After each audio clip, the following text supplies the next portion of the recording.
and she says, Chad, she goes, you've got a brain tumor. Everything just seems sideways. I mean, vertigo, the ringing in my ears, just everything was just like off. So that's a long way of telling you no, they did not take out the tumor. They didn't take out the tumor. And it's exceedingly rare. There are only 321 of them medically documented throughout history. Wow.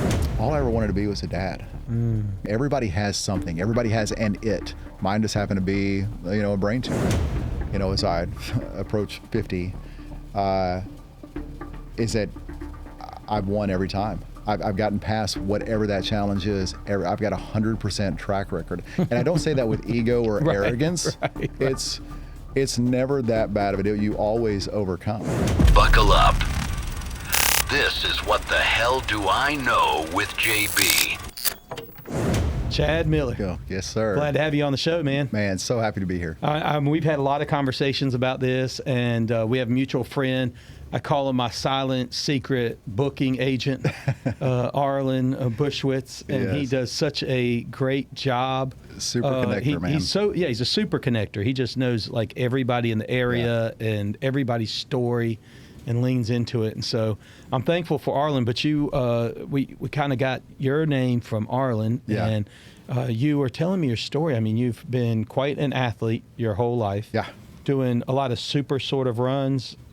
What's the lowest run you've done? Oh gosh, like 5K is nothing. No, yeah. So I think the ones that were the biggest one that I was most proud of was the invitation to. It was actually the inaugural U.S. OCR Championship, obstacle course racing. Okay. And this was, of course, when it was, kind of a big deal, and got to go out there. It was in South Texas, kind of the hill country of Texas, and it was 18 miles, something like that. Yeah. But there was 20-something plus obstacles, and so I really got into it for the love of not just the endurance, but really just kind of the strength and the agility, those kind of things. And ironically, I never ran just a regular Spartan or Tough Mudder. You never did a Spartan or Tough Mudder? Well, I did them, but Okay. I whenever I did it, it was the 6 o'clock in the morning when the competitive athletes showed up. Oh, wow. And I remember the first one that I ran, man, it was in October in Texas. So it was already getting kind of cold. But I show up, and I just kind of was like, man, if I'm going to do this, I'm going to do it right. I was 38, almost 40. Okay.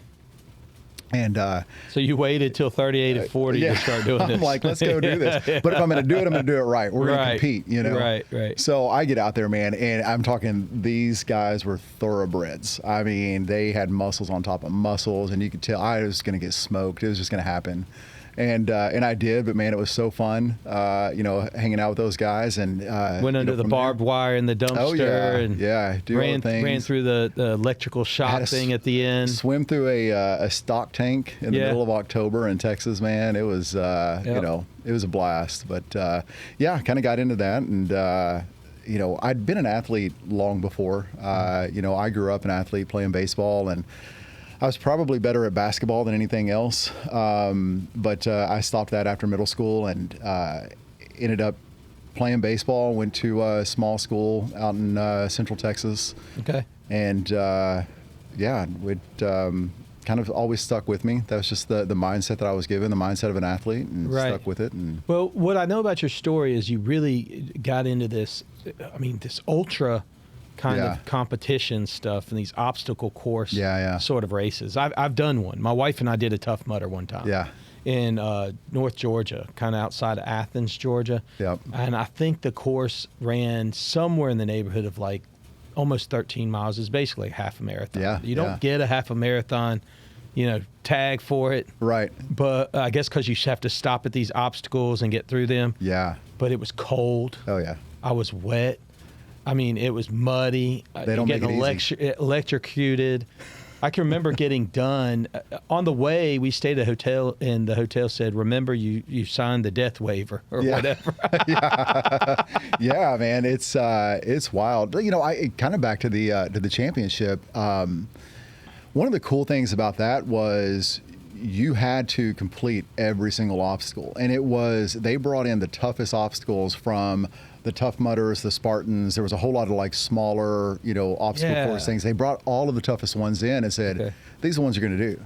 And so in order to finish the race, you had to complete it with your wristband on. And they had like a proctor or a kind of someone to watch after and make sure that you completed it. If you didn't complete it, they cut your wristband. You're done. I really appreciate the fact that you're watching this show, listening to this content. It means so much to me. I do want to tell you, though, I need you to hit the subscribe button. I know that some of you watch, and I know you watch, you tell me you watch, and you are great at the whole voyeur stuff, but the best way you can support me is to subscribe. It's a free and easy way to support what we're doing, and I appreciate the trust you put in me to have these conversations. I hope I'm bringing on the conversations you want to hear and asking thought-provoking questions. So hit the subscribe button. It's a free and easy way to support the content we're putting out. I mean, so you got all these top athletes that are showing up. So you had to complete the challenge, or say every obstacle you had to complete the obstacle. Every single one of them. You couldn't skip it. No. Because there are some, like, if you're doing it as just a old jabroni like me, you can say, I'm not jumping off the tower. I'll go on to the next one. Yeah. Or I'm going to go around the electrocution. Yeah.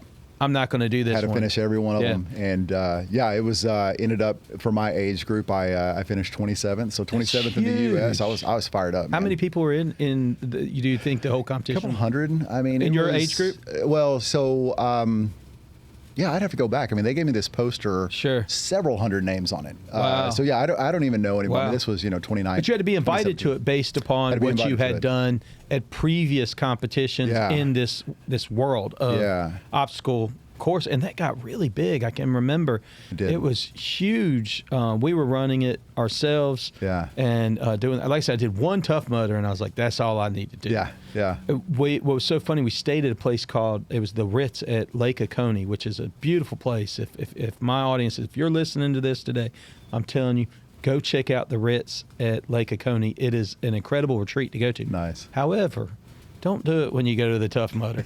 We came back in. I remember being so cold. My bones were cold. Yeah. Everything was hurting.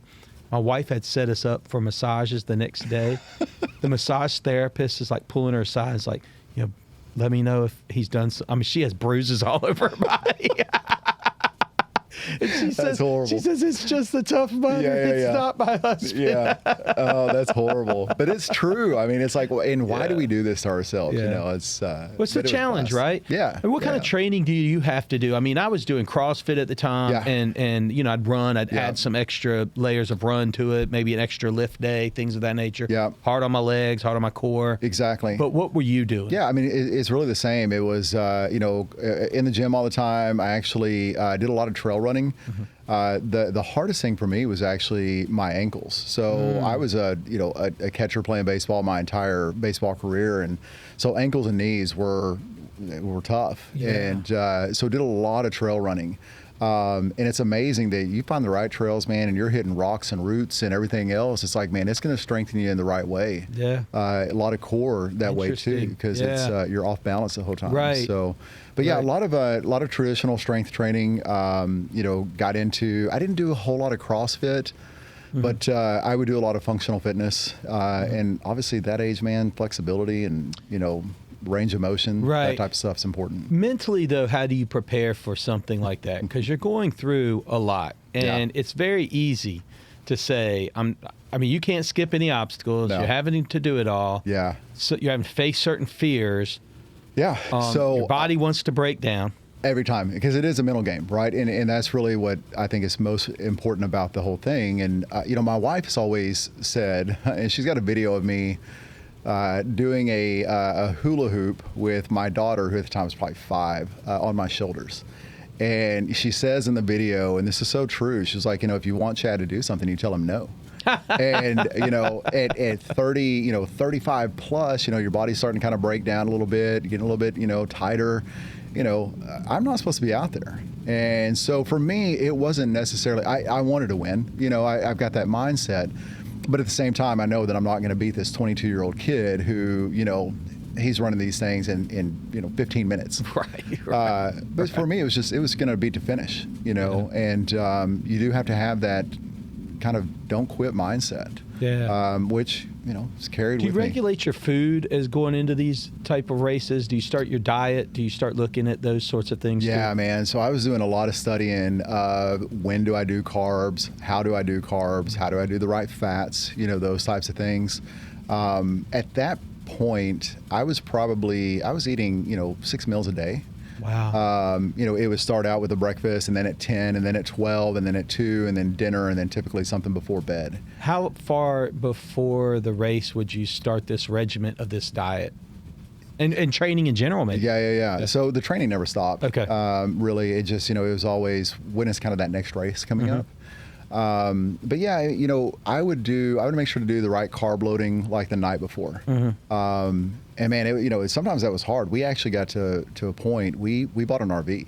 And so it was an opportunity for us to not only, take the RV out to these places, take the kids with us and stuff, and then go to the race and, kind of hang out for the rest of the weekend. So, I would have to do my carb loading the night before. And then the beer after the race never hurt. Great recovery. Kind of good recovery. Chocolate there. milk, beer. Yeah, absolutely.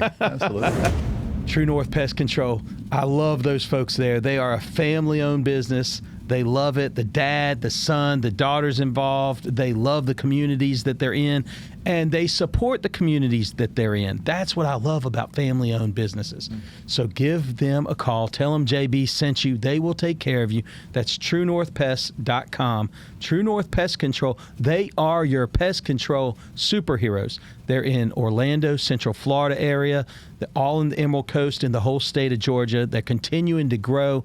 Get on board. You will love the difference you see in their service. True North Pest Control. Again, tell them JB sent you. My friends over at Floors.com, they're so good to me. FLOORZZ.com, baby. Give them a ring. They have designers on standby to help you with your project. They will take care of your new build, all your remodeling. They have floors, any type of floor that you need, tile, laminate, hardwood. They got it. Tell them JB sent you. Floors.com, FLOORZZ. That's great. And so your kids were with you. What age were they doing that? Probably, they were grade school, just before middle school. Dylan might have been getting into middle school at the time. So this was 2017 when the championship was. So this was, mid 2010s, so 2015, right in there. And would you guys, you'd make a vacation out of this? You get Pretty there much. 3 or 4 days ahead sort of thing, race 2 or 3 days after sort of thing? Yeah. We'd pull the RV out there and, typically find a state park. These places were always close. They're out in the middle of nowhere, and so we'd find something like that and kind of hang out and, it was a good time. Good great memories, right? That's what I was going to say. Some of my favorite memories are those trips, and I've been able to pull my family away. Absolutely. And get off the beaten path. Yeah. I don't know if the kids remember it all the time, but it's, I bet they do. And we ask them sometimes, like, we've taken them on trips and they're like, yeah, I don't really remember that. And it's like, yeah, but it'll come back to you one day. Like, those are when you're doing it with your kids and, it was about the experience of it, right? Yeah, so, for sure. So you did those races. Did your parents do any of that stuff? Did they have this athletic side to them, or was there a drive in them that they had that maybe look at? I think this probably, this is kind of a good segue into probably where that mindset comes from. So my dad wasn't around. My mom actually had me when she was 16. So, really? It was, I was a child of a teenage mom, and so. I give a lot of the credit of what it's like to be a man, what it's like to work hard, to not quit, to be there for your family. That's all to my grandfather, for the most part. So he became your male figure. Yeah, he really did. He really did. What caused him to step in like that? That when you think the generation back, having a child at 16, look. I knew girls that got pregnant in high school. I knew guys that got pregnant in got their girlfriends pregnant in high school. And those are the kids you go, they got their kids, they had a kid in high, you just remember those foul ups, so to speak. Yeah. And it wasn't this negative connotation quite as bad. Right. Wasn't great. Nobody was excited for it. You kind of knew they messed up. But if you go back to a generation for your mother. Yeah. This is like, you're talking about sending kids away. Oh, yeah. You're talking hush, don't talk about it. Yep. Adoptions become a big thing, Yeah. In fact, that's why they'd send them away. Send them away, have the kid, come back. That's right. How was faith in play in your family? Did that lay down on it, or did you think, as far as you know, your grandparents just accepted? I think that they just, just salt of the earth. My grandfather, he knew nothing but to work hard for his family. And looking back now, especially as as a father myself, and my kids, ushering us into to the empty nest phase of our lives, it's like, man, he really stepped up when a lot of, like you said, that generation wouldn't necessarily do it. And it's all about me. You brought shame to me. Yeah. And he never looked at it that way. Yeah. He would make the drive, 30 minutes outside. We grew up in this little town east of Dallas, and he made sure I was getting to the best baseball team that I could. And this is before travel ball was what it is today. Sure. He was making the drive over, and making sure that I experienced a childhood. And that's not to say that it wasn't hard. It's I look back now and I see that there was struggle for my mom and I, but there was a safety net. And so, kind of, you made the bed, you're going to sleep in it a little bit, but we're here. And they made sure that I had that here, that they were there. Did your mom ever remarry? She did. Yeah. Great guy. As a matter of fact, he ended up being, was a 40-year high school football coach in Texas. And so it was kind of perfect for me, being that kind of growing up as that athlete and stuff, and stepping into that. And, I was 14, 15 when she married him. And it did kind of rock my world a little bit. I was going to say, how does that work? Because, there are probably kids listening here today that are listening to this going my mom's dating somebody, and I'm not sure how I like it. What is that like, and what would you tell them to lean into? Man, I will say I was lucky. So it's hard to tell. I think everyone's experience is going to be different, right? I saw my mom's happiness with him. And especially being at 14, 15. Now, of course, I'm going to have that little rebellious side to me. And by the way, he did a great job of recognizing, hey, I'm coming in late and you're a teenager. He saw that. And so, he was just there for me. He leaned into that, and it wasn't I'm your dad now, so that really worked out well. Two-way street. Yeah, it really was. And so I think that really just kind of made it a lot easier on me and on the relationship. Was he didn't try to be overbearing, and honestly, it's what developed the respect that I had for him at the time too. And he was also my high school football coach and could make me run until I puked. So but no, he great man. They actually had my sister when I was 16. Really? So the irony is, my mom has me when I'm 16. She had, so that was great birth control for me. Yeah, it was. I don't want a kid. That's not going to happen. Yeah. I'm seeing the work. Yeah, exactly. Yeah, that trust. I talked about this in an episode previous. The guy that I was interviewing, he has step families and bonus children. Yeah. But he talks about it from the stepfather view, was that essentially you have to build trust. We think about your parents, they're building trust when you're born. Your mother built trust with you when you're born. Yeah. Because you needed things, and she found a way to provide. That's right. But he comes along and there's no trust. And so it takes moment by moment and time after time. That's very interesting. Yeah. So are they still around? Your mom's still around? Yeah, man. They've, their grandparents again to my sister's daughter, Ellie. Oh, wow. That's great. She's pregnant again with Josie's going to be here in May. And they're getting to kind of experience all that. And, it's interesting because I'm seeing that now as my children, are going into this next chapter and they're getting to experience that. And it's different, right? Because they were at a different stage of life when my children were born, so they're getting to experience a different stage of life now with my sister, which is sometimes it's interesting to watch because I'm like, well, wait a minute, that's different, but it's just a different stage, so I think we all get there. No, that's really cool. Your mom obviously taught you a lot about that work ethic. There's no doubt about it. Oh, sure. The fact that she's 16 and then picked it up. Did she finish high school? She did. Yeah. So she finished she high did. school. Yeah. And any school after that, or just right into the work? She did, yeah. She did a couple of different things. She was trying to pick up on, I remember she, did photography for a while. Interesting. This is, I'll probably butcher this because I was young, but I remember she went to air traffic control school. Really? And she was going to do that, and she went through it. And I think that her first assignment was going to be in Alaska.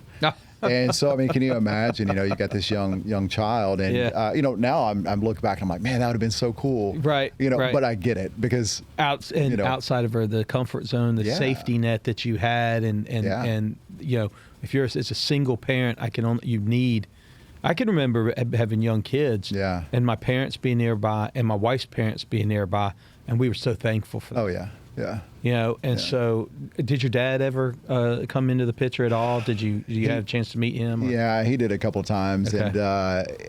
And, he, several instances, and I can remember vividly, he came in at one point and, kind of did his regular weekend things. But one of the memories that I have, and to be honest with you, JB, I look at him having abandoned me several times throughout my life, even into adulthood. Obviously when I was a baby, thank God he went into the Navy. Because if he hadn't gone into the Navy and thank God for the Navy because they make them pay child support. It's like, hey, right. yeah. So yeah, they do. We had that, but I can remember this one memory I have. One of my best childhood friends that, thank goodness for Facebook, so I can keep in touch with him. But we were young, and it was coming around that age where you started having the sleepovers, the campouts, things like that. Yeah. And I recall that it was his weekend to come see me. He shows up. He has this little tan hatchback. We have this little dirt road, and he shows up, and I'm like, hey, go with us, man. It's like all the other dads are going to be there. This would be great. And he said, no, you go have a good time. And the memory that I have is him driving away, and I didn't see him again for years. Really? And he eventually comes back around. I was an adult. I was actually living in Salt Lake City, and this was pre 9/11. And Amber and I had been married for a year. And internet is just kind of getting to where people are really understanding how powerful it is, how far the reach is at that point. And I don't find him, but I find his brother. 2000? Let's see. This is 2001. Okay. Okay. Amber and I were married in 2000, so this is 2001. And I find his brother and, reach out to him. I'm like, hey, if you ever hear from him, I'm around. And sure enough, he calls me up and pops out to Salt Lake City. And, I tell Amber was living in Dallas. We've been married for a year. This whole nother story, but she was living in Dallas. I'm living in Salt Lake City. We're both starting our careers. And so, we had to make sacrifices. Yeah. So she stays home, and at one point I finally say, hey, pop up and see him. He showed up, and we're having a good weekend, and she pops up to see us. And a few weeks later, I call him back. He's living in Nashville. And I call him, and his secretary answers the phone. It's, Chad, he's not here. And I was like, don't worry about it. Just have him call me. And she goes, no, he's gone. And didn't hear from him again. Gone again. And, there's a whole nother backstory to that. But, the MO, huh? Facebook several years later comes around, and Dylan and Bailey are both, born. As a matter of fact, I think Bailey was maybe just turned 1. So this is 16 years ago, and I get a Facebook message. Says, hey, I hope this is you. And sure enough, it was him. And we reconnect, and, lo and behold, again, a little bit of relationship gets built. I told him originally, I'm not going to introduce you to your grandkids until I know that this is the real deal. And he pops in, and wasn't the real deal. He's been gone ever since. So you haven't talked to him since that time? No, it's been quite a while. Do you know if he's still alive? He is. Yeah. He is. Ironically, you get these notifications, people you may know on Facebook and so forth, and so. I always wonder, what's the psychology behind that? Right? Because generational sin enters in, and so what happened if we go back to his parents? Yeah. Which would be your grandparents on that side. My grandfather on his dad. I can tell you the affection that I felt from him. Okay. super strong. Okay. This is back when, everybody, of course, my mom in high school, and, I'm born, I was growing up in the backseat of everybody's car, in Terrell, Texas at the time. And we would pull into the Sonic, and he actually was a manager at the Sonic, and he would make sure I had the tater tots that I wanted and all the things. And, it does kind of make you wonder. And what went wrong? Yeah. What went wrong? So you're a dad. Yeah. Could you imagine? No. Not having a relationship with your 2 children? Listen, I could. Yeah. I'm telling you, if my kids told me they didn't want to see me, yeah. I'd park my butt right at their house right now. Yeah. I just put a tent in their front yard, and I'd apologize every time they came out and say, "How do I correct it?" Yeah, I think about that all the time. Own it, Yeah. Yeah. Think about it all the time, and there's no way. And my son is, he's a teenager, and high school wasn't, it's kind of a dumpster fire. He's a great kid. He's a charmer. Sure. I always tell my wife this, we may struggle with some of the decisions that our kids made, but we sure as hell made them independent. Yeah. Because, which is great. They're going to be fine. But, I look at, all I ever wanted to be was a dad. And I think it's because that's what was missing in my life. Very interesting. And so there's been nights, I may come across bearded and tattooed, and my kids say that I'm intense, man, but I will bawl when it comes to my kids. Sure. If I feel like I've hurt them or done them wrong, and I have. Sure. What dad hadn't. Sure. No. Yeah. But so it's. I always wonder. I learned early on. Through a lot of counseling and different things like that with my family, but that apologizing was so when I did wrong, I felt like that was my superpower, is just to own it and say, hey, you know what, I reacted wrong to you in that instance, and I want to apologize. Just so one, they could see that behavior was not okay. Right. I recognized it wasn't okay. Hopefully they wouldn't repeat it later in life. Yeah. But the 2, that I want them to genuinely know that I did not intend to want to hurt their feelings. Do you ever feel like you were apologizing all the time, though? There was a stretch. Sometimes, sometimes for sure. Yeah. Sometimes for sure. Sometimes I think you learn as a father, at least for me, to try to not act in anger. Yeah. Anger, the first move as a father, if it's in anger, I felt like that was almost always wrong. Oh, yeah. I could be angry, but I didn't need to move in anger. Yeah. I could be frustrated, but I didn't need to move in frustration. If there's ever advice I'd give young fathers out there, is to breathe, 100%, think, then act. But it's good that we go through those learning opportunities, because we can teach those. Yeah. And, Amber and I, obviously, we both are, broken homes. I mean, even her parents were divorced and so forth. So for our kids to see, it'll be 26 years this July. Congratulations. Yeah. And you know how that feels. Yeah. Yeah. And, so them getting to experience that and see that, we know that, we change that generational, kind of like you said, the sins of the father. It's like we had the opportunity to change that, and we've done so. Yep. And marriage is not easy. That's one of the things that we always tell them. We're like, listen, this is, there's we love each other. There's days we don't like each other. That's right. That's right. And, but I tell you what, man, talk about owning stuff. Being married for 26 years, you've got to own a lot of stuff. And, that's what we show them, is that there's, we burn the boats. There is no plan B. That's such a great statement. So, I said that to my wife the other day, and she goes, what does that even mean? She goes, I've never heard that said. It's really? Like, oh. I was like, yeah. No going back. No going back, baby. Yeah. Yeah. What was it with the Vikings would go to conquer? They'd burn the boats. Yeah. Yeah. And there was only one way, and it was forward. You better win. You better win. Yeah. That is such a unique thing. I think sometimes people jump into marriage and, if this doesn't work out. Yeah. Sort of thing. Now, I'm not saying, by the way, if you're listening to this and you've gone through a marriage and you've gone through a broken marriage, I listen. I wasn't in your shoes. I didn't hear it all. That's right. So there isn't any judgment there. I don't know what it's like, but I do know a number of folks that enter in thinking there's a way out. There should never be that way. It's tough. Marriage is tough. The thing I'm so proud of is my marriage. Yeah. And because out of my marriage, I think I have, stability. I've offered stability to my children. Mm-hmm. Hopefully, because as a parent, I see my kids thriving. And no parent sits there and goes, I hope my daughter, I hope my son marries just some curmudgeon that doesn't want, that treats them like, junk and doesn't want to be a part of the family. Yeah. You want the absolute best You want the best. I hope they find something similar to what their mother and I have. Yeah. That's what my prayer is. Well, we always tell our kids, no one wants better for you in this world than your parents. It doesn't matter what anyone else says. No one wants you to be better than them, like your parents do. Yeah. And, that's something that we're really, and it's funny because you talk about, you don't want your daughter dating, this guy or whatever. And I listen, I look at everyone with a critical eye, and it's like, and I want Bailey to say, man, the bar is way up here.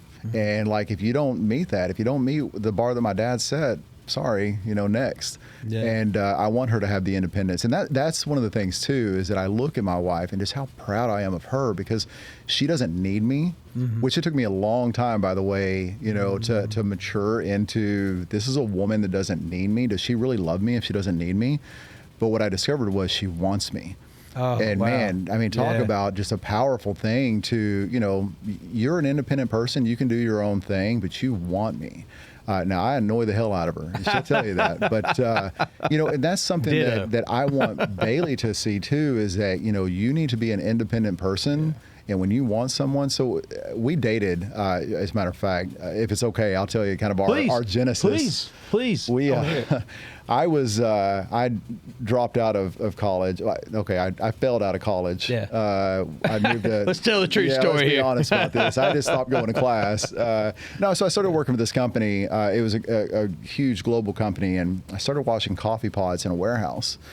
And, it was just a cool place. It was kind of my first, man, I'm making a real... Well, first off, you just said that it was a cool place. You were washing coffee pots in a warehouse. I mean, you set that up really poorly because I didn't see cool in that. No, it really, the people so I felt like I was working with my grandfather.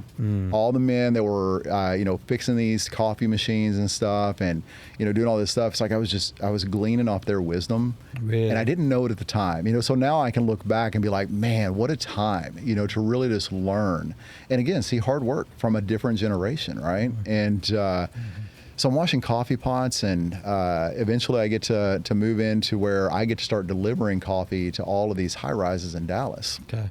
As a matter of fact, I got to meet some great people that way. Ross Perot at the time sat me down in his office, and I mean, here I'm this sweaty guy, kid. But there was an MRI facility right off of Central Expressway 75, and she's just beautiful blonde in there, man, working the desk at the front. And I end up, I still remember this day, it's 25 years ago, 26 years ago. She was on my Wednesday route. And I made sure she was my last stop every day. And I delivered a premium coffee to them. She hated me. No way. She looked at me. She was like, what is this guy doing? I was driving around this box truck around, middle of Texas summer. Right. I'm sweating by the time that I'm seeing her. Yeah, no air conditioning in the truck. Yeah. And she's like, what is this guy doing? Like, he's got a crappy job. He's coming in here sweating, and yet he's still happy. And she finally asked me out on our first date. She asked you out? She asked me out. She needed a date for her Christmas party. Okay. And so we go. It's like December 19th. This is 1999. And we go on our first date, and it was great, man. We, things were good. And first date was December. I asked her to marry me the week before February 14th. Wow. So less than 2 months later, and we were married in July. How old were you? So I was 22, and she was a month past her 21st birthday. How did you know that quick? Dude, I just knew.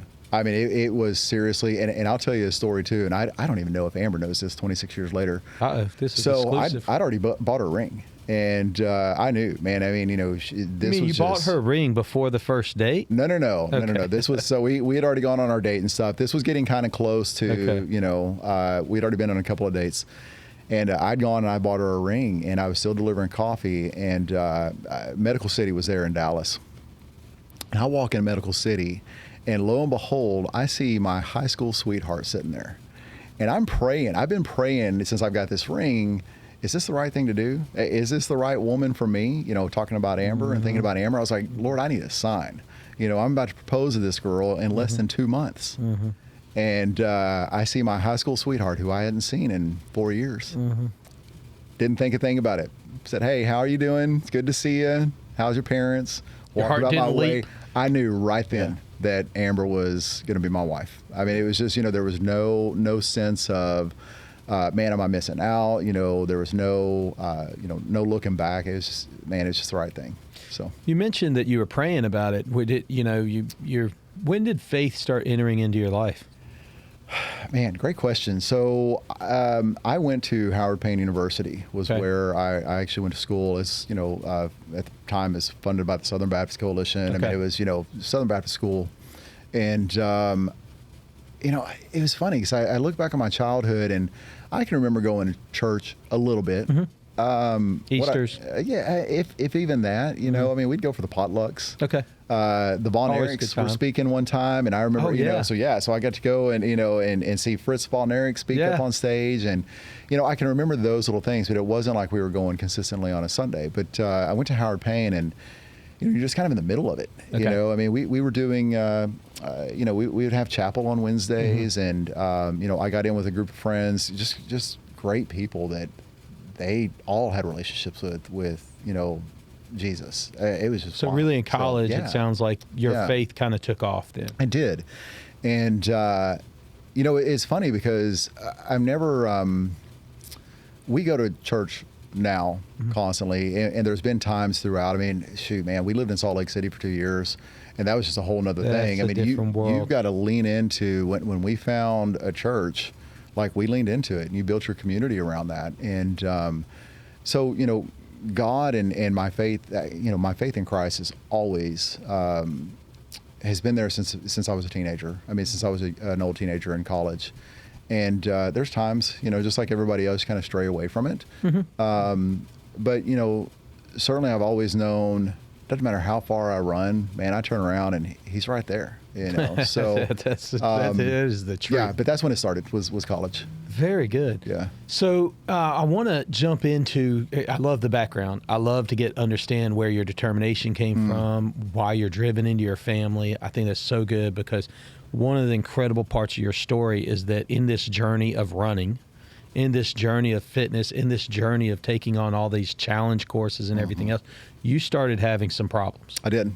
Yeah. Can you walk me through the first time you noticed? Did you notice it? Did your wife notice it? What happened? Yeah, kind of probably a little bit of both. I think she probably had her finger on the pulse before I did. But so 2017 was the OCR championship, and had gone through that. And like I said, I was pretty proud of myself. I finished.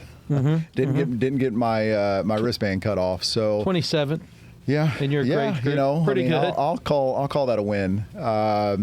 But it got me wanting to kind of branch out, get into some different types of competitions. We had a good friend, became a good friend of ours, that was a trainer for a lot of the boot camp style competitions and so forth. And so started training there, and I worked my way up to, it was pretty much a foregone conclusion. There was competition coming up that I was just going to qualify to go to finals. And I think that everybody kind of expected that.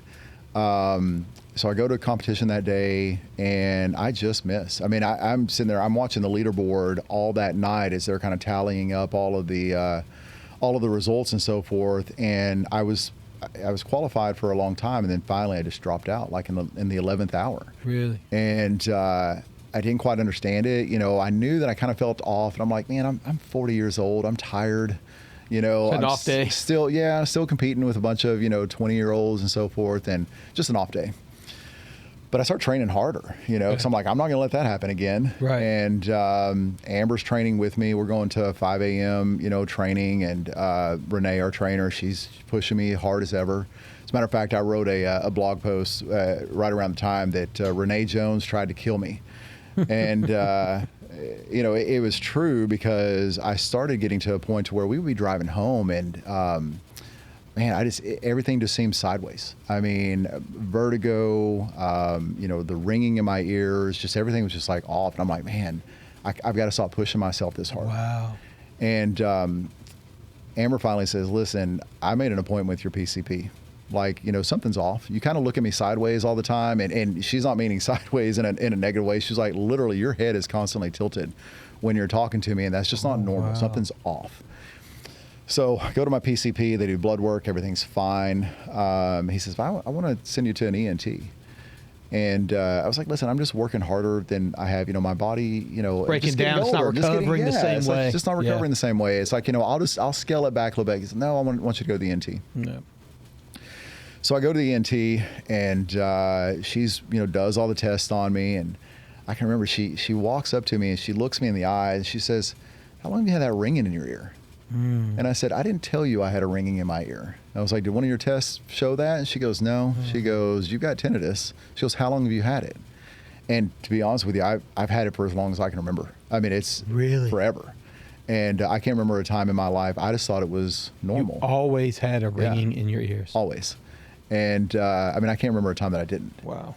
And so it was just something I was used to. And she's like, okay. She goes, I want to send you for an MRI. And go to the MRI. I was traveling a lot. This was pre-COVID. I was in Knoxville, Tennessee. It was April 15th, 2019. In the back of an Uber, we're driving to dinner, and I get the call, and it's from Dallas. And so I know that it's likely the ENT calling me with the results of the MRI. And she says, Chad, she goes, you've got a brain tumor. Wow. Clinical, cold. I mean, just there was no, everything she said after that was like the Peanuts teacher from the cartoon. Yeah. Wah, wah, wah. Wah, wah, Yeah. wah. Yep. My mind immediately went to how do I tell Amber this? What do you mean I've got a brain tumor? Wow. This isn't in my plan, And wow. So I was going to go have a hamburger in the square there in Knoxville, and next door to the hamburger joint was a whiskey bar. Yeah. I promptly spent $250 on whiskey, and just kind of try sometimes to that could get a brain tumor, right? It was, but I remember I expensed that at the time, and I called my boss and I said, hey, you're going to see a pretty large expense for some good whiskey, and but I explained to him why, and he was like, done, no worries. Wow. Yeah. So we come home, talk about a blessing. I think had we been anywhere else, we would have had a lot of concerns just about the care that I would be given. So you were in Dallas. So we're in Dallas. Good hospitals. Great hospital. Some of the best in the area for that sort of thing. So we get recommended to Dr. Kuntz there at UT Southwest. Turns out he's one of the foremost experts in this kind of.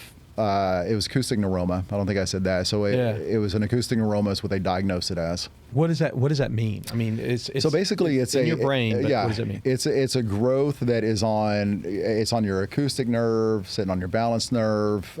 Basically, to remove it, you're almost guaranteed to lose your hearing. They've got to cut your balance nerve. Wow. So I mean, just it really is, all of my symptoms was all of these things. And how long do they think it had been there? They said it could have been there since I was a baby. Wow. Yeah. So and hence the ringing in the ears. Slow growth. Yeah. Yeah. And wow. I was very lucky that we were there at UT Southwest, and go in and we do the test, and sure enough, I'd been losing hearing in my left ear. But again, I'm getting older. Getting older. Yeah, it's like you just kind of reading glasses, lose hearing. Oh, that's a whole nother story.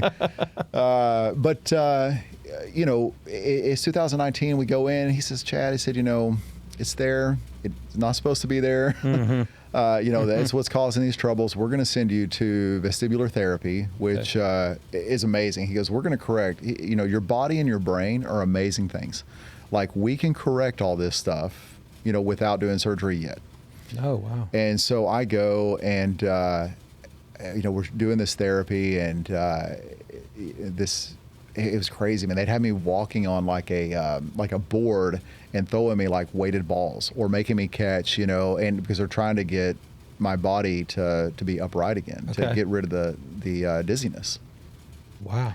Everything's working out, and he tells me, listen, we're going to monitor this thing, come back every 6 months, and we'll make some decisions as we go. And at some point, you're going to have a hard decision to make. Here are the things that could happen once you go into surgery to get this thing removed. So let's think about this. And like I said, it's hearing loss, facial paralysis. I'd have to regain balance and so forth. These kind of things. Wow. That's 2019. Yeah. The world shut down less than a year later. Yep. COVID. Yep. That was very stressful for me, because now it went from we're going to monitor this thing to you can't even come in. Like we don't know No what's going physical on. therapy, no. Yeah, nothing.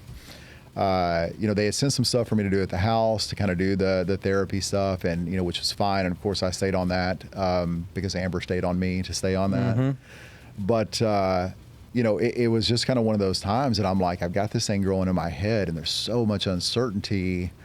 What if this thing starts growing fast? What if, Yeah. So what are those like those thoughts that circulate in your brain? Yeah. How do you defeat that? And then the second part of my question is, do your kids understand what's going on? They're probably of an age where they know something's happening. How do you have these conversations? Yeah. Very honestly. Yeah.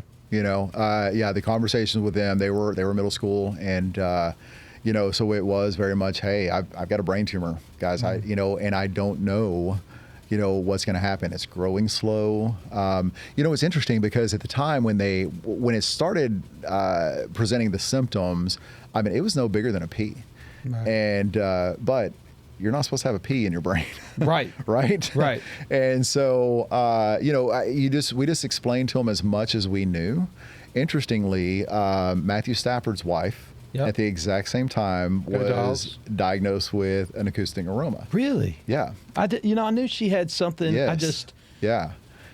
So we're able proud to of Matthew Stafford, by the way. Oh, yeah. From Georgia Dogs. We're proud of Matthew Stafford. Hey, he was Highland Park, man. We played Park against kid. him in Terrell. Yeah. That's right. So, yeah. Highland Park kid. That's exactly right. But yeah, so it was kind of like one of those things. It's like we could show, like, hey, there's somebody else that's going through this. It's fine. An acoustic neuroma is fairly rare too. So there were a lot of unanswered questions, but honesty, just letting them know, hey, there's something going on with Dad. It's not stopping me from working. It's not stopping me from traveling, and it's not stopping me from loving you. Do they take their P's and Q's so they can hear something that gives them anxiety about their father? Yeah. But how you react to it is maybe how they mirror that reaction? Did you notice that or see that? Yeah, I think that I do a pretty good. They always say how intense I am, and I think that I did a pretty good job of just kind of staying level. Not being afraid, not showing that I'm scared about anything. It's going to be fine. Of course, it was interesting because that, unfortunately for that generation of kids, and yours went through it too. Like the whole pandemic thing was a whole nother stressor for them. So I'm not going to pour on anything more. Dad's going to be fine. Let's get through all of this craziness that we don't understand, and we'll wear masks and do all the things, and we'll get through that, and then we'll come back and figure out what's going on. Still in Texas during the pandemic, is that right? We were. Yeah. And what happened? So that you come out of the pandemic, things start opening up. Things start opening up. Okay. Yeah. So it was much like Florida was then. They started kind of bucking the system and saying, yeah, we're gonna start opening up a little bit. And so was able to get another appointment on the books and went in and got another MRI and got the call, and he said, Chad, it's got to come out. It's time. Okay. That was a little more nerve-wracking, because I knew that, hey, there could be some consequences of this decision. Right. And ironically, we scheduled the surgery, excuse me, for April 15th of 2021. So exactly 2 years from the diagnosis. Wow. To that date. And it's supposed to be a 6-hour surgery. There have been, even though an acoustic neuroma is rare, there have been enough of them that, Dr. Kuntz was like, man, we got this. Don't worry about it. You're going to be on this thing. Take a step back, by the way, and you talk about kind of some of the anxiety. And I was really thankful for the doctors that we had around us. I asked them whenever they first diagnosed me, I said, hey, listen, what about support groups? Like, can I get involved with like a group, like a community? And he told me no. And he told me, and I'll never forget this, and it made a lot of sense. He says the support groups are where people go that have given up. And he goes, and they feel sorry for themselves. Right. He goes, I don't know you well. He goes, but I know enough that that's not you. He goes, we want you on the other side of this thing, and then you can go talk to these people and tell them that, hey, they don't need to give up. You don't need to give up. Yeah, let's keep going. So the support was to keep going, or you're dealing with this, and how do I not overcome it, but how do I just learn to live with it? Yeah, sort of thing. Exactly. As a matter of fact, May 31st, so that 6 weeks later after the diagnosis, I did a MRF.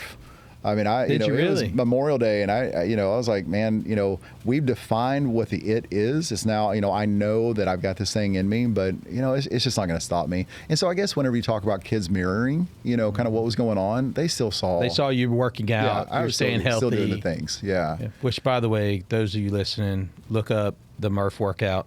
Yeah. It's like a mile run. I think it's 100 pull-ups, 200 sit-ups, and 300 air squats. That's it. Followed by a mile run. Yeah, with a 25-pound vest. You did the vest. Yeah. So you added the vest. See, I just like to do it free weight. Yeah, right. Yeah, kind of modified a little bit. So yeah, I mean, I guess they saw those things. By the way, I've never thought about that, but that's I just didn't stop. Well, that probably gave them confidence. Sure. Yeah. When people go through tough times and then you see their bodies breaking down. Mm-hmm. So, and my mother-in-law was diagnosed with stage 4 lung cancer. Oh, gosh. She moved in with us, and we saw her body break down. And so we loved her. Yeah. The confidence in her health and the ability to recover, which there was 0 doctors saying that you could be healed.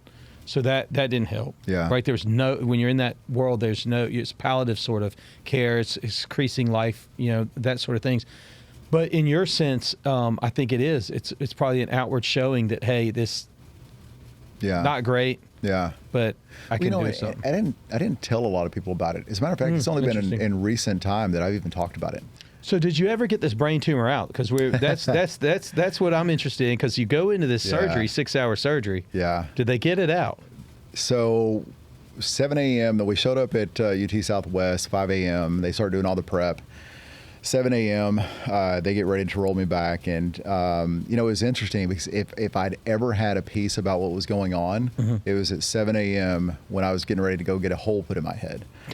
It was the weirdest thing, but the Handmaid's Tale was a big deal at the time, and I can remember I asked the nurse. I said, asked her name several times, but I couldn't remember it. Like every time she told me, like immediately I would forget it and stuff. Really? But I remember that she reminded me if Aunt Lydia from Handmaid's Tale had a nice sister, it was her. She was super methodical in what she did, and she told me, she was like, okay, it's time to go, y'all can give each other a kiss. And typically I'm trying to steal my kisses from Amber, and I got 2 before I went back, and which was great. But they rolled me back, and I remember as they're rolling me back on the gurney, and they're just making small talk. I mean, they're doing great. They're trying to reduce the stress if there is any. But I came to the door open to the OR that was next to me, and there was this very elderly lady that was in her, she was kind of in the fetal position. I mean, skin was just kind of like hanging off of her, just very skeletal. And I just remember thinking, man, some people have it worse. Wow. This is going to be fine. Okay. Whatever her problem is, I prayed for her in that moment, Yeah. and just kind of went about, things, and get into anesthesia. And I don't even remember what the guy said. If he finished the sentence, I was already gone. I mean, they put me up on the, up on the table. Count back from 10 and it's over. Yeah. And, but I do remember starting to come awake. Everything was kind of very cloudy, and I hear the doctor call time. And I panic. Even in this, state of anesthesia and so forth, I'm just thinking, wait a minute, don't they only call time when you're dead? And so I'm like, am I having an out-of-body experience? Oh, wow. Did I die? And I know that it probably, I'm dead to the world as far as they know, but it's like this was all in my mind, even as I'm kind of under. And the nurse says 3:32. And even still, even though I was in this, weird slumber state, it's like, I'm like, wait a minute, that's been 8 hours. This is supposed to be a 6-hour surgery. Wow. And I've always had a very analytical mind. And so it's like, I was able to just like kind of, oh my God, this has been 8 hours. What went wrong? And I don't remember anything after that. I do remember I either really was dead because the first face I saw was the angelic face of my wife. Make sure that goes in here. But I see her and the nurse, and I'm in the ICU. And funny story. I mean, you always hear these, stories about anesthesia, and I know that my wife wishes that she had a camera at the time. She says that I start saying, "Who's playing the music?" Oh, wow. And they're like, "Nobody's playing music." And I'm quiet for a minute. I'm like, "Listen, somebody's playing music, and it's Megan Thee Stallion." Now the funny thing, Megan Thee Stallion. The funny thing about that is, I don't know who Megan Thee Stallion is. I don't listen to it. Well, I wish I had some for it, because right. I'm trying to think of the song, but it was a really big song back in the day. Yeah. And I think it had something to shaking your maybe so. your butt. So. Yeah. So apparently I'm hearing this in my head, and they all got a good laugh. But so that's a long way of telling you no, they did not take out the tumor. They didn't take out the tumor. So how are you? Yeah. How do you move forward with this then? Doctor comes to me and he says, hey, we kind of ran into, we discovered something when we opened you up. Mm-hmm. You do not have an acoustic neuroma. Ironically, because of where this particular tumor was, it was presenting itself. All the symptoms said that it was an acoustic neuroma. What I actually have is called a facial nerve hemangioma, and it's exceedingly rare. There are only 321 of them documented, medically documented, throughout history. Wow. So I did some strange math, and these are just kind of some of the random. I mean, my wife laughs at me because of this. Way less than 1%. It's 0.000 whatever. It's actually, if you took, there would be, out of the entire population of the world today, there's 1.8 of us that even exist. Wow. Out of all 8 point whatever billion right. people, right? So they couldn't take it out. Had they taken it out, it would have definitely meant facial paralysis, likely hearing loss, all the things, because it's actually wrapped around my facial nerve. Wow. And, as we talk, like a lot of people don't notice it, but I do have a little bit of facial palsy even today. Really, it's kind of the vanity reason I started growing the beard in the first place. My lip does kind of some weird stuff, but my eye will eventually, there's some weakness in it. You'll see it kind of squinting. People think I'm winking at them every once in a while. But so they had to leave it in, and they carved out a little bit of bone to give it some room to grow. And, basically they just said, listen, one of two things is going to happen. This thing's going to continue to grow, and medical technology will catch up, and we'll figure out how to get it out. Or you're going to be an old man and not give a crap anyways. So it's still there. Titanium plate in the head, and kind of a cool story to tell. But wow. Yeah. Did you go back to doing any of the Tough Mudders and yeah, so runs? I got back to trying to keep get back into athletics, just kind of keeping up with my body and so forth. I've not run a race since. They're kind of coming back, which I'm excited about. I've actually been invited to maybe join a couple of folks to do some. Okay. But the pandemic kind of killed them for a while because they couldn't do it. Yeah. But they're coming back around. But yeah, I got back into exercise just like everybody else, especially here on the Emerald Coast. I love pickleball, man. I stay like super competitive in pickleball. Keep trying to get into tournaments, and my wife didn't want to play with me. She says I poach all the balls, and but just really, it's just come down to I did some just long distance races, things like that. Nothing ever really competitive, but just to just keep my body going. Really, 48 now, man. Yeah, no, hey, trust me, I feel it too. I've got 2 knees that I'm waiting to replace, and so I my doctor told me I couldn't run anymore. Yeah, so I do the treadmill and the bike and the row machine. Yeah, I throw in swimming when the weather's nice. Oh yeah. But you learn to work out different ways. You do. My wife tells me it's more about my heart rate than it is anything else, right? At this point, it is. Yeah, it really is. It kind of makes me think too, though, and I think a really important part of we talked about mindset earlier. Before I went into surgery, I mean, the doctor told me, is like, listen, I had to get like the short-term disability, go ahead and get all that stuff set up, because I was supposed to be down for 12 to 16 weeks. Oh wow. I mean, when I first started out, it was, you can't drink anything from a straw, you can't bend over, can't lift anything. And I remember telling the doctor, man, I'll be back in 4 weeks. I'll be back in the gym. I'll go for my first run. I'm going to do something. So there's no way. Yeah. And he said no. And I know what Amber was thinking. I told you. She said, don't tell him no. He should have said, well, there's a small possibility. Highly unlikely. But so, you'd probably still heard no in that. Yeah. Oh, yeah. Yeah. But, so that was April 15th. And almost 2 weeks later, actually 10 days later, I was off prescription meds, which was really hard to do. Coming out of something like this, I was in pain all the time. I mean, it sucked. I actually did not have hearing in my left ear for almost those full 10 days. Fortunately, It was because of fluid and blood and all this kind of stuff that, from the cutting a hole in my head. But, so I got off of the prescription in 10 days.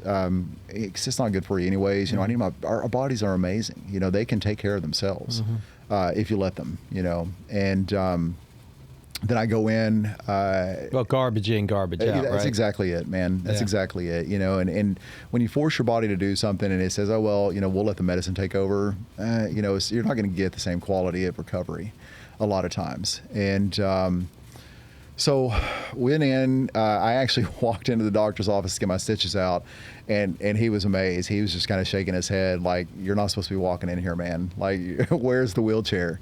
And lo and behold, you know, 31 days later, I went for my first run and first jog. And it was about a 30-second jog, 2-minute walk, but I did a mile. It was raining that day. Oh, wow. And I bawled my eyes out because it was just kind of this sense of accomplishment. That I can do it. Yeah. Things are coming back. Yeah. Because you don't know what's set back from something like that. No. You don't know what is life going to be like. Oh, 100%. Right? Yeah. When you're in those moments, I mean, what were your prayers like? It always went back to one thing. I kept thinking, and it was so simple. It was, you know, it was all about just faith. To know that I had something, at this point, it was a little bit bigger than a pea, but we're asked to have no more faith than a mustard seed. That's all I needed, you know? So I knew that, you know, if a mustard seed can overcome everything, then I'm good. And so really it was a lot of, I'm going to be okay. You know, there's something bigger, you know, on the other side of it. Here's where I realized, though, that maybe I didn't lean into my faith enough at the time. And that was, I didn't share it with anybody. I didn't share necessarily what I was going with. There was a small group of people that Amber had created a Facebook group for just to keep them kind of in the loop of things, close friends and family. But I never shared it outside.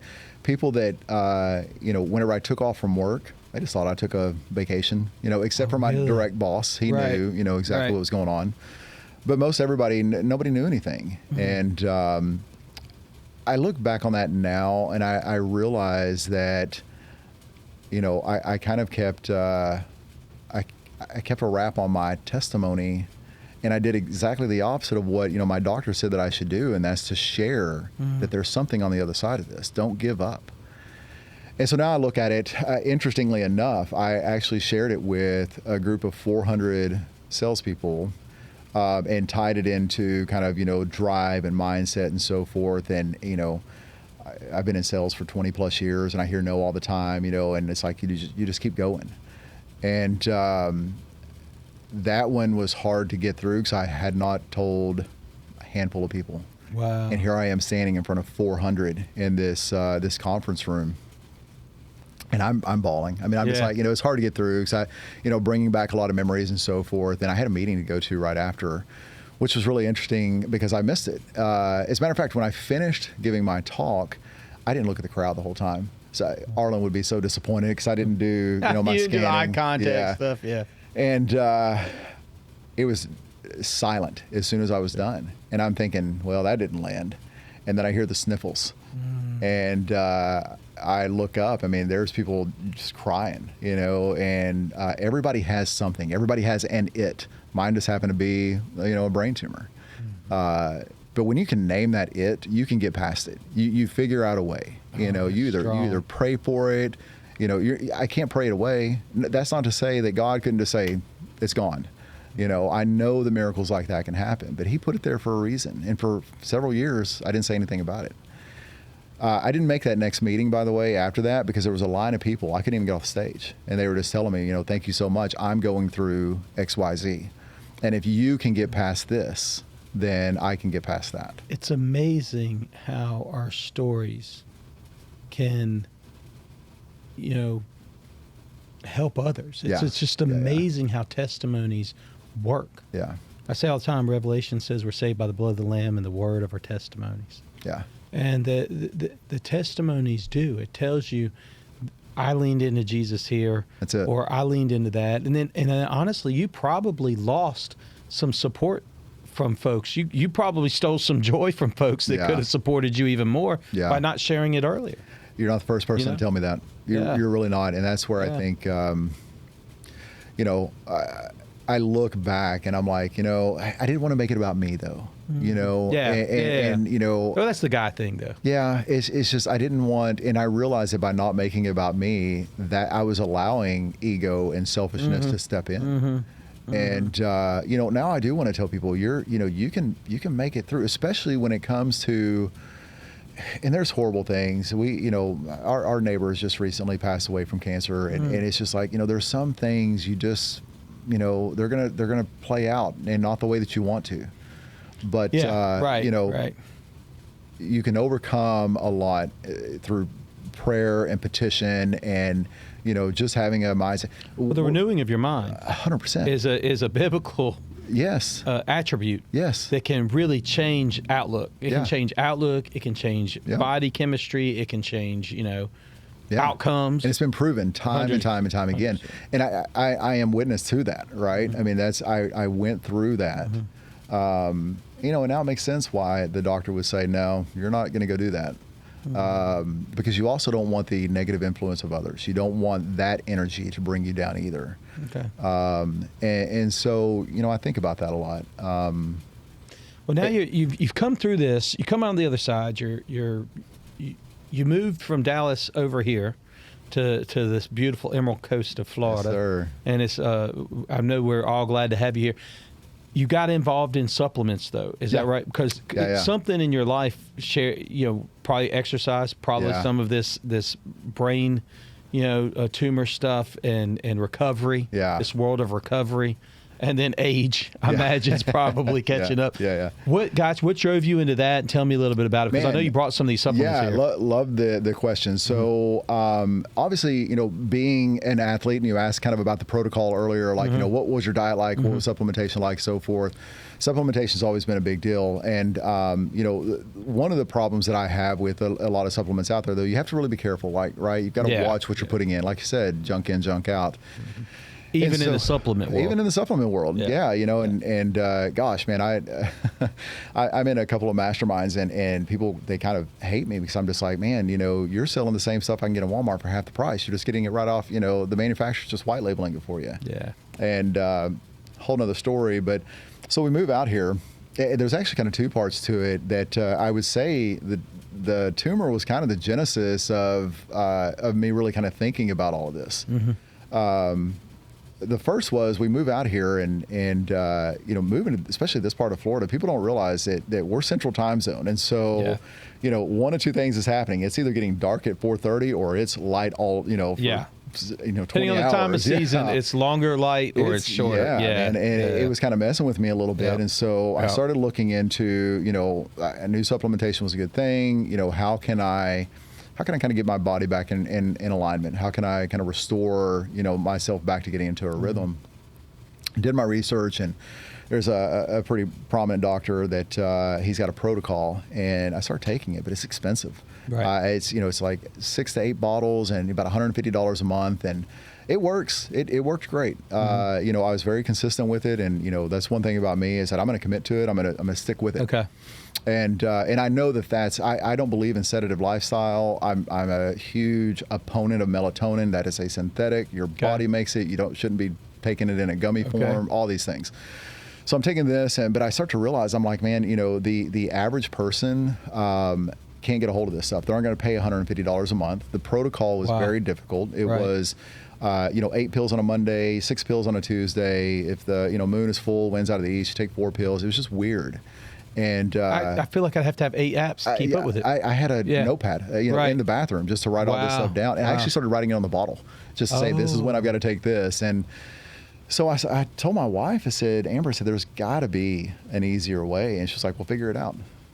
And so I did. I started making phone calls and started talking to pharmacists and biologists and manufacturers. And they did come back to me and they're like, listen, there's some proprietary stuff in here. You can't get the exact same thing. And I said, well, I want what's going to be best to put in 2 capsules, make it easy, and let's really get people back into their rhythm. And I was like, our society today has completely thrown everybody's rhythm off.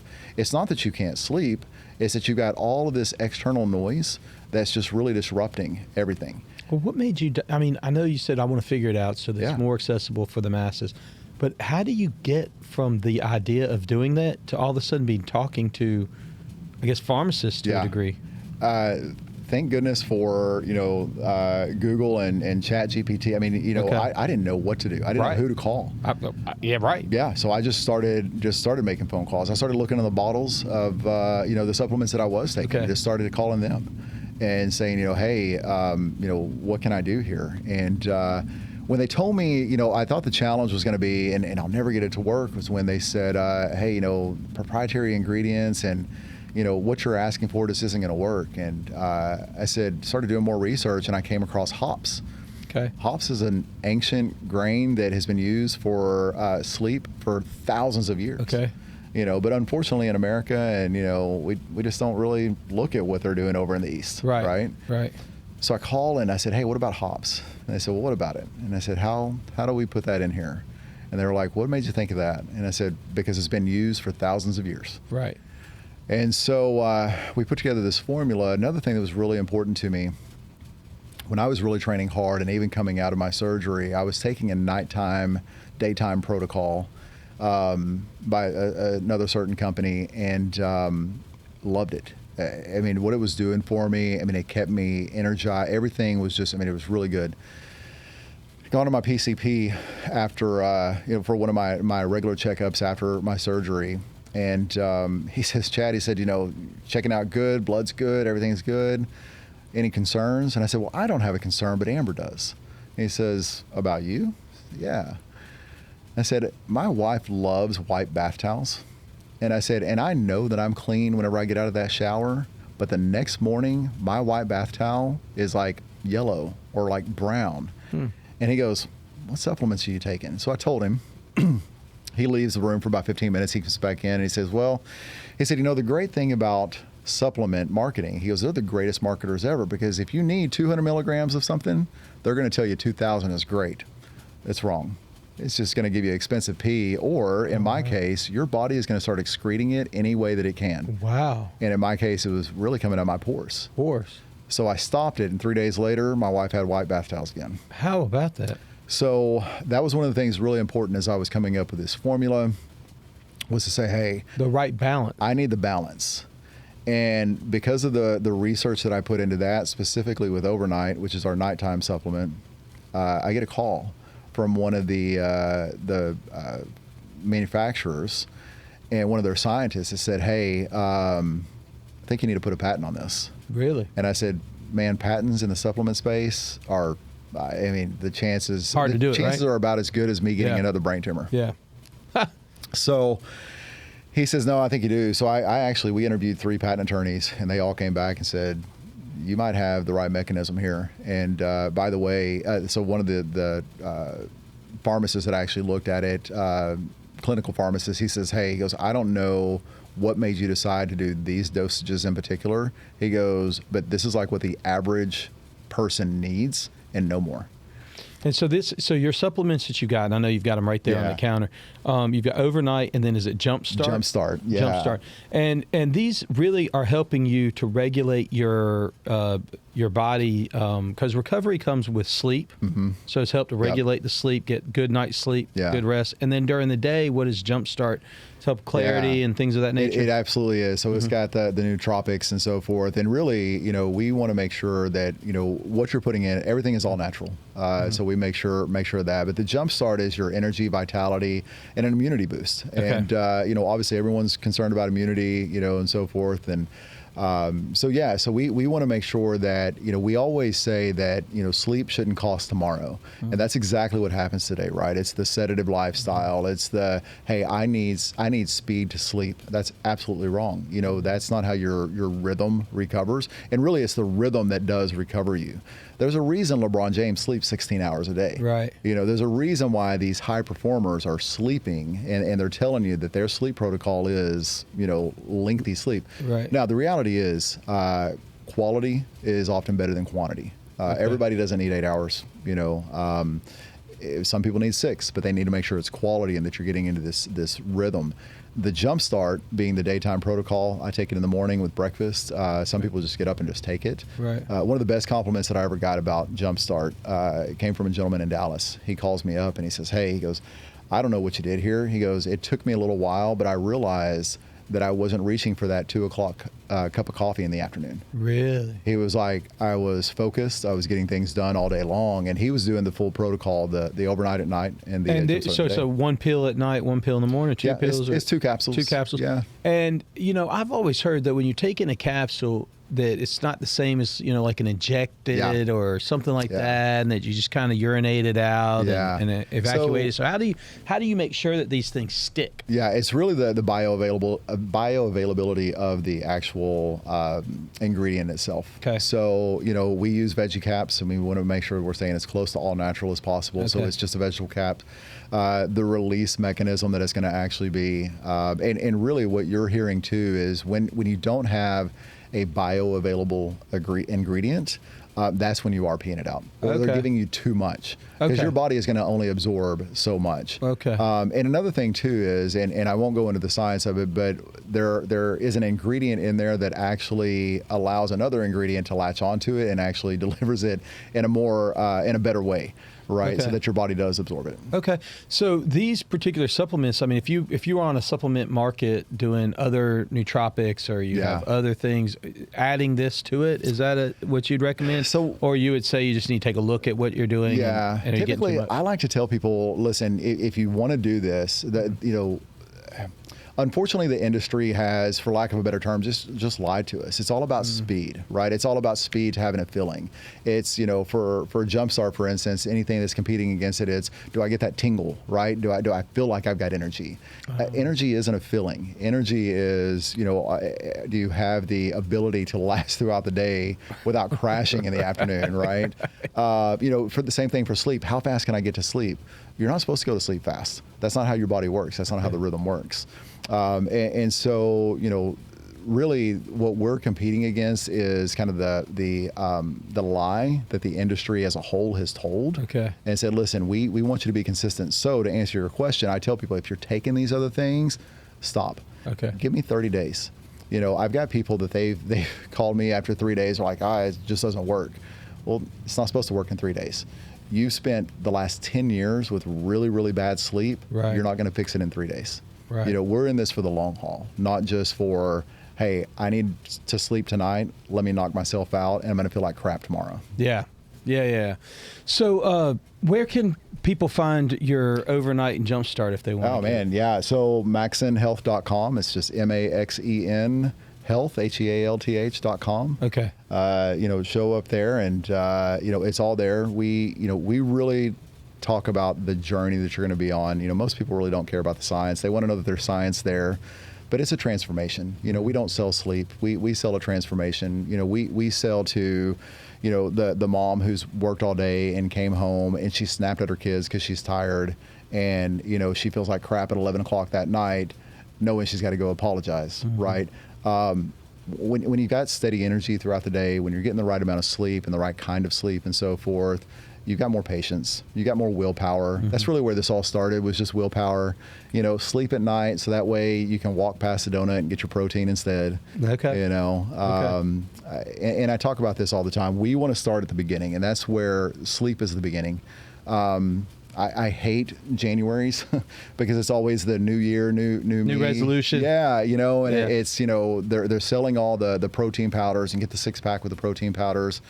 Listen, if you're not sleeping good, you're not going to have the willpower to show up at the gym. So that protein powder is doing nothing but adding calories to an already bad diet. Right. So you're just going to get fatter. Right. So we're trying to combat against that and just really let people know that, hey, we're here to be consistent with you, get you committed, and just returning you back to who we believe you can be. And all that starts with getting your rhythm on. That's it, man.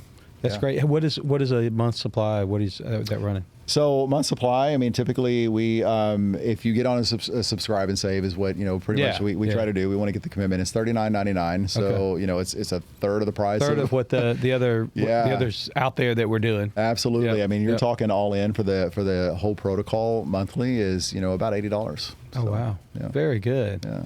Well, that's fascinating. So, Chad, I been asking everybody. I've really enjoyed this conversation. Thanks, man. I mean, what a journey you had from a single mother at 16, a teenage birth, And seeing all that and still feeling the love through college, finding your wife, having a family, going through the brain tumor. I mean, it's an amazing journey that you've been on. Thank you.